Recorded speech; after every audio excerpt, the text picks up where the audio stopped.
በጣም ከሚገርሙኝና ከሚያሳዝኑኝ ሰዎች እነማን እንደሆኑ ልንገራችሁ።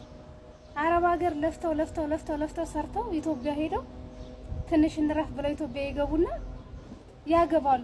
2 ወር 3 ወር 4 ወር 5 ወር ከቆዩ በኋላ ወደ አረብ ሀገር ተመልሰው ይመጣሉ። አግብተው በ4 ወራቸው በ5 ወራቸው ወደ አረብ ሀገር ይመጣሉ። በጣም እኮ ነው ግን የምታሳዝኑት። ቆይ አንድ ሰው እኮ ማለት ነው ልጅ ከወለደ ኦኬ ልጁን ሊያሳድግ ይመጣል። እናንተ ባል ልታሳድጉ ነው አረብ ሀገር የምትመጡት? የሆነች አንድ ማቃት ልጅ ምን አለች መሰላችሁ? አግብቼ መጣሁ አለች እና ወሯ ሲደርስ ጠብቆ ነው አለች የሚደውለው። በቃ ወሯ አታልፈውም አለች። ካላኩለት ብር ጭራሽ ይዘጋኛል አለች። አረ እንደውም የሆነ ጊዜማ ጭራሽ ብሎክ አረገኛለች። 2 ወር ስላላኩለት ብሎክ አረገኛለች። ከዛ እንደምንም ብዬ ይቅርታ ጠይቄው ብር ላኩለት አለች። እንደገና ማውራት ጀመራለች። አሁንም ደግሞ ሳስበው በጣም ብሬን እንጂ እኔን እንደማይፈልገኝ ስረዳ ብር መላክ አቆምኩ አለች። ብሎክ አረገኛለች። ብሎክ አግብተው የመጣችሁ ባሏ ብሎክ አረጋት ብር መላክ ስታቆም ማለት ነው። ግን ምን ሆናችሁ ነው እግዚአብሔር? እንዴት ቆይ አግብታችሁ በ3 ወራችሁ በ4 ወራችሁ አረብ ሀገር ትመጣላችሁ? ኧረ ተው ጎበዝ ተው።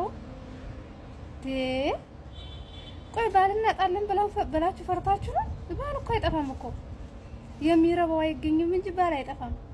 ስለዚህ ኢትዮጵያ ከገባችሁ ወይ ወልዳችሁ ነው ተሉ ቢያንስ ልጃችሁን ታሳድጋላችሁ። ባል ተምታሳድጉ ልጅ ብታሳድጉ ይሻላችኋል መቼም እንደኔ ሀሳብ ማለት ነው።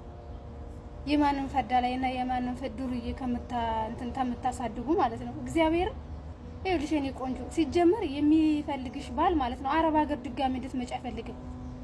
የሚፈልግሽ ወንድ አረብ ሀገር ድጋሚ አይልክሽም። አንቺን መጠቀሚያ እያረገሽ ነው ያ ሰው ማለት ነው። አንቺ መሰላል እያረገሽ ነው፣ መወጣጫና መውረጃ ማለት ነው። ሲፈልግ ይወጣብሻል፣ ሲፈልግ ይወርድብሻል ማለት ነው።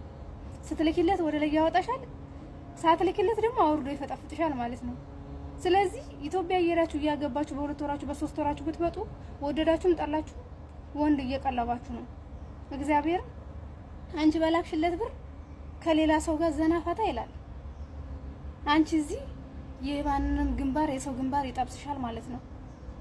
ኧረ ተው ጎበዝ፣ ጭንቅላታችሁን አሰሩት። ባል አይጠፋም፣ በቃ አትፍሩ።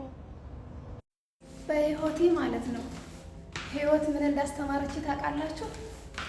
ለሰው ብዬ ምንም ነገር ዋጋ መክፈል እንደሌለብኝ፣ ለሰው ልጅ ማረግ የምችለውን ነገር ማረግ እንዳለብኝ፣ ግን ማረግ የሌለብኝን ነገር ለማድረግ ዋጋ መክፈል እንደሌለብኝ ማለት ነው የተረዳሁት። የሰው ልጅ የፈለገ ብዙ መስዋዕት ብትከፍሉለት፣ ብዙ ዋጋ ብትከፍሉለት ማለት ነው ካደረጋችሁለት ይልቅ ያላደረጋችሁለትን ነገር እያነሳ ነው የሚወቅሳችሁ። ስለዚህ ሰውን ለማስደሰት ብላችሁ ዋጋ አትክፈሉ። እግዚአብሔርን ነው የምላችሁ። ብዙ ዋጋ የከፈላችሁለት ሰው፣ ብዙ መስዋዕትለት የሆናችሁለት ሰው የመጀመሪያው ከሳሽ እሱ ነው የሚሆነው።